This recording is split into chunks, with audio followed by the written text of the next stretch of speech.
The best way to clean greasy kitchen cabinets. Brooklyn, New York edition. Living in Brooklyn, New York, your kitchen cabinets can easily accumulate grease from everyday cooking. Here's how to clean them effectively in just a few steps. 1. Prepare your solution. Mix 1 part dish soap with 2 parts warm water. Dish soap is great for cutting through grease. 2. Wipe cabinets with a sponge. Dip a soft sponge into the solution and gently scrub your greasy cabinets. Focus on high-touch areas like handles.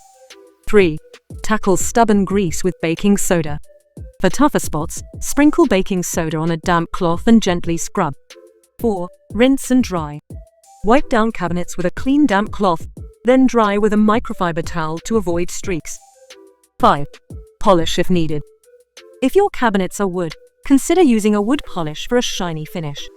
Your Brooklyn kitchen cabinets will look and feel refreshed. These easy steps ensure grease buildup is kept under control.